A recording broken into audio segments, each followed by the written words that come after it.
امام عالی مقام نے کربلا کی تپتی ریت پر سجدہ ادا کیا۔ اس ایک سجدے پر امت کے لاکھوں سجدے قربان۔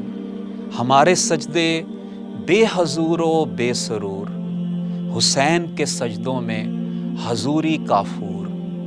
ہمارے سجدوں میں نہ ذوق نہ کمال، حسین کے سجدوں میں لذت وصال۔ ہمارے سجدے بے دستور و بے آئین، حسین کے سجدوں میں الصلاۃ معراج المومنین۔ ہمارے سجدوں میں وسوسہ کاروبار، حسین کے سجدوں میں جلوہ حسن یار۔ یہ سجدہ اس حسین ابن علی مرتضیٰ کا تھا جو گلشن اسلام کی بہار ہے، مہر نبوت کا سوار ہے۔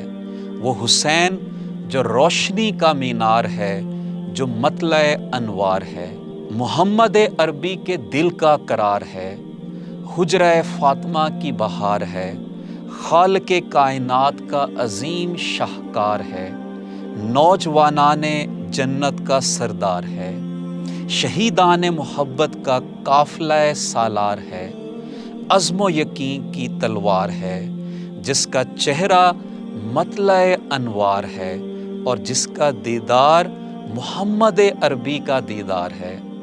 حسین زندہ ہیں، زندہ ضمیر حسین کو خراج عقیدت پیش کرتے رہیں گے۔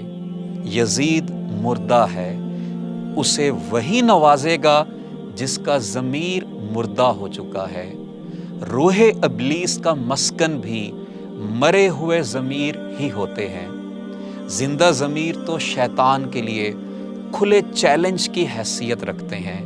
امام عالی مقام کا پیغام تھا کہ سر کٹتا ہے تو کٹ جائے، لیکن باطل کے سامنے جھکنے نہ دینا۔ جان جاتی ہے تو جائے، لیکن ایمان نہ جانے دینا۔